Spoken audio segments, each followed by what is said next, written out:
નમસ્કાર વિદ્યાર્થી મિત્રો ધોરણ 5 વિષય આસપાસની અંદર આપણે પ્રકરણ 18નો અભ્યાસ કરીએ છીએ.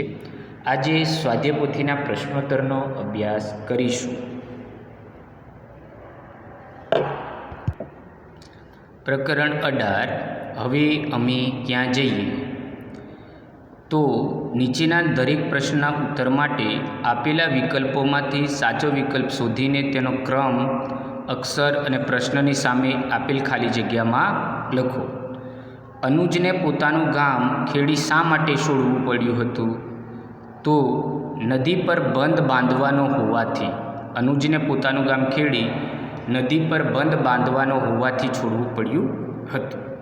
અનુજ પોતાના ગામમાં શાનો અવાજ સાંભળી શકતો ન હતો? તો અનુજ જે છે એ ટ્રેનનો અવાજ સાંભળી શકતો ન હતો. અનુજનું ગામ બરાબર એ ટ્રેનની અવરજવર નથી ત્યાં, એટલે ટ્રેનનો અવાજ સાંભળી શકતો ન હતો. પછી અનુજના ખેડી ગામના બાળકો વડીલો પાસે કયું કાર્ય શીખતા હતા? તો અનુજના ખેડી ગામના બાળકો જે છે એ વડીલો પાસે માટીના અને વાંસના ખડા બનાવવાનું કેવું કામ શીખતા હતા? માટીના અને વાંસના ખડા બનાવવાનું કામ શીખતા હતા. ખેડી ગામના વડીલો કયું કાર્ય પસંદ કરતા ન હતા? તો ખેડી ગામના વડીલો જે છે એમને ગામ છોડીને શહેર જવું એ બિલકુલ ગમતું ન હતું. ચલો, ખેડી ગામમાં તહેવારોના સમયે અનુજ તેની ઉંમરના છોકરા છોકરીઓ સાથે શું કરતો હતો? તો ખેડી ગામમાં તહેવારોના સમયે અનુજ તેની ઉંમરના છોકરા છોકરીઓ સાથે નૃત્ય કરતો અને ઢોલ વગાડતો હતો. બરાબર, તહેવારો હોય ત્યારે અનુજ તેમને ગામના પોતાની ઉંમરના છોકરા છોકરીઓ સાથે શું કરતો? નૃત્ય કરતો અને ઢોલ વગાડતો અને આ રીતે આનંદ કરતા હતા. ચલો, નદી પર મોટો બંધ બાંધવાનો હોવાથી ખેડી ગામમાં લોકોએ શું કરવું પડશે? તો નદી પર મોટો બંધ બાંધવાનો હોવાથી ખેડી ગામના લોકોએ ગામ અને જમીન છોડીને જવું પડશે. બરાબર, નદી પર બંધ બાંધનો હોવાથી ખેડી ગામના લોકોએ શું કરવું પડશે? ગામ અને જમીન છોડીને જવું પડશે. ખેડી ગામ છોડીને અનુજ અને તેના કુટુંબીઓ ક્યાં સ્થાપિત થયા? તો ખેડી ગામ છોડીને અનુજ અને તેના કુટુંબીઓ સિંદુરીમાં સિંદુરીમાં સ્થાપિત થયા હતા. સિંદુરી ગામના લોકો ખેડી ગામના લોકોને શું કહી તેની મજાક ઉડાવતા હતા? તો સિંદુરી ગામના લોકો ખેડી ગામના લોકોને વણનોતરિયા મહેમાન શું કહીને મજાક ઉડાવતા હતા? વણનોતરિયા મહેમાન એમ કરીને મજાક ઉડાવતા હતા. ચલો, યોગ્ય શબ્દ વડે નીચેના દરેક વિધાનોમાં ખાલી જગ્યા પૂરો. મુંબઈમાં અનુજે માછલી પકડવાની ફાટેલી જાળી સરખું કામ કરવાનું શરૂ કર્યું હતું. તો મુંબઈમાં અનુજે જે છે એ કામ શું કર્યું હતું? માછલી પકડવાની ફાટેલી જાળી સરખી કરવાનું કામ શરૂ કર્યું હતું. લોકોની ખાલી જગ્યા ફિલ્ડમાં અનુજને એકલું લાગતું હતું. બરાબર, તો અનુજ જે છે એ ગામ છોડીને શહેર જતો રહ્યો અને એ મુંબઈમાં ગયો, પણ ત્યાં કોઈ એના ગામનું મળતું ન હતું. માટે લોકોની ભીડ વચ્ચે અનુજને કેવું લાગતું હતું? એકલું લાગતું હતું. ખેડી ગામના લોકો ગાઢ લીલા જંગલો અને ખાલી જગ્યા વચ્ચે આવેલું હતું. તો ખેડી ગામ જે છે એ ગાઢ લીલા જંગલો અને પર્વતો વચ્ચે આવેલું હતું. પક્ષીઓના અવાજોને ખાલી જગ્યા કહેવામાં આવે છે. તો પક્ષીઓના અવાજોને કલરવ કહેવામાં આવે છે. ચલો, ખેડી ગામના વડીલો બાળકોને માટીના અને ખાલી જગ્યાના ખડા બનાવવાનું શીખવતા હતા. તો ખેડી ગામના વડીલો બાળકોને માટીના અને વાંસના ખડા બનાવવાનું શીખવતા હતા. ચલો, ખેડી ગામના લોકો સાથે મળીને એક મોટા ખાલી જગ્યાની જેમ રહેતા હતા. તો ખેડી ગામના લોકો સાથે મળીને એક મોટા પરિવારની જેમ કેવી રીતે રહેતા હતા? એક મોટા પરિવારની જેમ રહેતા હતા. નદી પર ખાલી જગ્યા બાંધવાનો હોવાથી ખેડી ગામના લોકો ગામ અને જમીન છોડીને બીજે રહેવા ગયા. તો નદી પર બંધ બાંધવાનો હોવાથી નદી પર શું બાંધવાનું હોવાથી બંધ બાંધવાનો હોવાથી ખેડી ગામના લોકો ગામ અને જમીન છોડીને બીજે રહેવા ગયા. ઓકે, નેક્સ્ટ, નીચેના વિધાનોમાંથી સાચા વિધાનો સામે ખરાની અને ખોટા વિધાનો સામે ખોટાની નિશાની કરો. અનુજનું ખેડી ગામ નદી કિનારે આવેલું હતું, તો આ વિધાન કેવું છે? સાચું વિધાન છે. અનુજ પૂરમાં, અનુજ શું? તો અનુજ જે છે એ નદીમાં પૂર આવવાથી ખેડી ગામ ખાલું કરવામાં આવ્યું, તો આ વિધાન કેવું છે? ખોટું છે. બરાબર, નદીમાં પૂર આવવાથી નહીં પણ નદી પર બંધ બાંધવાનો હોવાથી ખેડી ગામ ખાલું કરવામાં આવ્યું.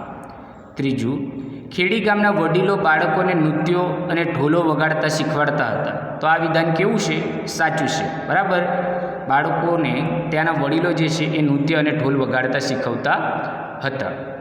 અનુજ ખેડી ગામથી સિંદુરી ગામમાં રહેવા આવ્યો હતો. બરાબર, અનુજ જે છે એ ખેડી ગામથી સિંદુરી ગામમાં રહેવા આવ્યો હતો, તો આ વિધાન કેવું છે? સાચું વિધાન છે. સિંદુરી ગામના લોકો ખેડી ગામના લોકોને મહેમાનની જેમ સાચવતા હતા, તો આ વિધાન ખોટું છે.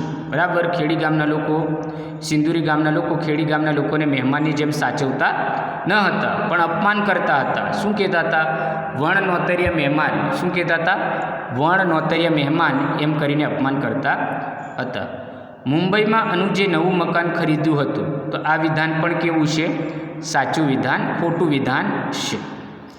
અનુજ મુંબઈમાં માછલી પકડવાની ફાટેલી જાળી સરખી કરવાનું કામ કરતો હતો, તો આ વિધાન કેવું છે? સાચું છે. બરાબર, અનુજ જે છે એ મુંબઈમાં માછલી પકડવાની ફાટેલી જાળી સરખી કરવાનું કામ કરતો હતો. બંધ બેસતા જોડકા જોડો. નદીઓ વહેતી, બરાબર, નદીઓ વહેતી નદીનો તો એ ખડખડ અવાજ આવતો હતો, એટલે પહેલામાં 3. વૃક્ષના પાંદડાનો તો એનો ખખડાટ, બરાબર, ખખડાટ થાય એવો અવાજ આવતો હતો, એટલે જવાબ 1. પક્ષીઓનો તો પક્ષીઓ કલરવ કરે. શું કરે? કલરવ. અને ગાઢ લીલા જંગલો તો એ ક્યાં હોય છે? બરાબર, ગાઢ લીલા તો એ જંગલો આવેલા હોય છે. ચલો નેક્સ્ટ, નીચેના પ્રશ્નોના ઉત્તર 1-2 વાક્યોમાં લખો. ચલો, ખેડી ગામ કેવી જગ્યાએ આવેલું છે? તો ખેડી ગામ ગાઢ લીલા જંગલો અને પર્વતો વચ્ચે આવેલું છે. બરાબર, અનુજનું જે ખેડી ગામ છે એ ગાઢ લીલા જંગલો અને પર્વતો વચ્ચે આવેલું છે. અનુજ અને તેના મિત્રો જંગલમાંથી કઈ વસ્તુઓ એકઠી કરી મોટા નગરમાં વેચતા હતા? બરાબર, અનુજ અને તેના મિત્રો જે છે એ જંગલમાંથી કઈ વસ્તુ એકઠી કરી મોટા નગરમાં વેચતા હતા? તો અનુજ અને તેના મિત્રો જંગલમાંથી જંગલી ફળો, મૂળ, સૂકા લાકડા અને ઔષધીય વનસ્પતિઓ એકઠી કરી મોટા નગરમાં વેચતા હતા. બરાબર, હવે આપણને ખબર છે કે જંગલની અંદર શું મળી આવે? તો જંગલી ફળો, બરાબર, મૂળ, સૂકા લાકડા અને ઘણી બધી ઔષધીય વનસ્પતિઓ. ઘણી બધી શું હોય છે?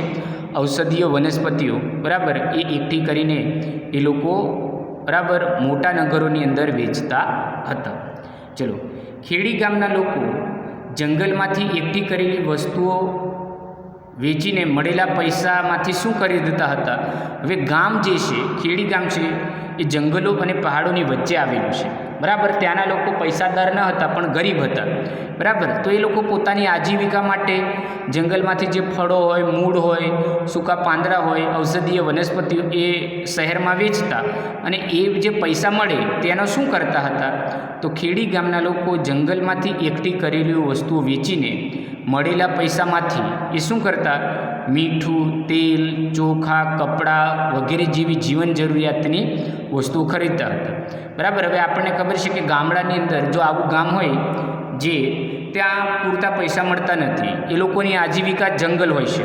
બરાબર, જંગલમાં મળતી વસ્તુ હોય છે, તો એ જે પૈસા મળે ત્યાં કોઈ બીજો રોજગાર ધંધો હોતો નથી, એટલે એ જે પૈસા મળે એમાંથી જ એ લોકો મીઠું, તેલ, ચોખા, કપડાં વગેરે જીવન જરૂરિયાતની બધી વસ્તુઓ ખરીદતા હતા. અનુજના ગામ ખેડીમાં કયા કયા આનંદદાયક અવાજો સાંભળાતા હતા. બરાબર. હવે અનુજનું ગામ ખેડી જે છે એ ક્યાં આવેલું હતું? તો પર્વતો અને જંગલોની વચ્ચે. તો આપણને ખબર છે કે પર્વતો અને જંગલોમાં શું વધારે હોય? તો નદી વહેતી હોય.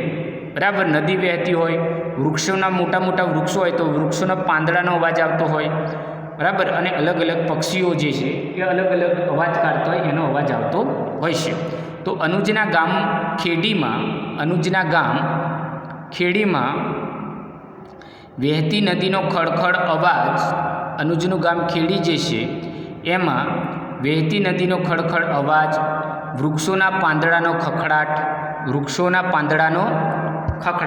બરાબર, અને પક્ષીઓના કલરવ જેવા આનંદદાયક અવાજો સાંભળતા હતા. અનુજના ગામ ખેડીમાં વહેતી નદીનો ખડખડ અવાજ, વૃક્ષોના પાંદડાનો ખખડાટ અને પક્ષીઓના કલરવ જેવા આનંદદાયક અવાજો સંભળાતા હતા. નેક્સ્ટ, નદી પર મોટો બંધ બાંધવા શું કરવું પડે? બરાબર. નદી પર જો આપણે મોટો બંધ બાંધવું હોય તો શું કરવું પડે?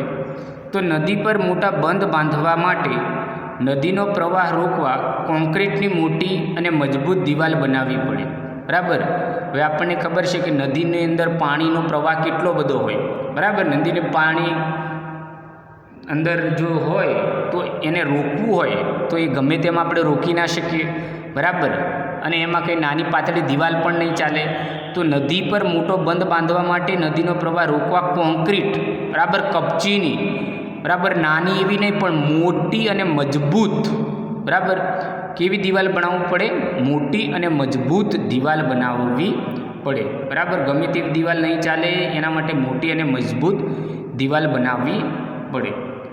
અનુજને મુંબઈમાં મળતા પૈસા શેમાં વપરાતા હતા? અનુજને હવે જે મુંબઈમાં મળતા પૈસા જે છે એ શામાં વપરાતા હતા? તો અનુજને મુંબઈમાં મળતા પૈસા પૂરતા ન હતા. બરાબર. અનુજને જે છે એ મુંબઈની અંદર મળતા પૈસા કેવા હતા? પૂરતા ન હતા. બરાબર. તે ઓછા પડતા હતા. બરાબર. કેમ કે મુંબઈ શહેર છે. બરાબર. હવે શહેરની અંદર આપણને ખબર છે કે કેટલી બધી મોંઘવારીઓ હોય. બરાબર. પૈસા વગર કશું ચાલે જ નહીં. તો તે પૈસા અનુજના દવામાં, ખાવા પીવામાં, બરાબર, બીમાર પડી જાય એટલે દવામાં, ખાવા પીવામાં, બાળકોની શાળાની ફીમાં, બરાબર, બાળકો ભણવા જતા હોય તો શાળાની ફીમાં, ઘરનું પાછું ભાડું ચૂકવવું પડે. બરાબર. કેમ કે પોતાનું ઘર ના હોય, ભાડે રહેતા હોય તો ઘરનું ભાડું ચૂકવવામાં વપરાતા, અને પાણી લેવામાં, અને પાણી પણ ખરીદીને. બરાબર. એટલે જો શહેરમાં જાઓ તો તમારે બધા જ પૈસા જે છે, જે પગાર આવે એ બધો જ વપરાઈ જતો હતો. ચલો, તહેવારોના સમયે અનુજ અને તેના મિત્રો શું કરતા હતા? તો તહેવારોના સમયે અનુજ અને તેના મિત્રો નૃત્ય કરતા અને ઢોલ વગાડતા. બરાબર. તહેવારોનો જો સમય હોય તો અનુજ અને તેના મિત્રો નૃત્ય કરીને ઢોલ વગાડતા હતા. Thank you.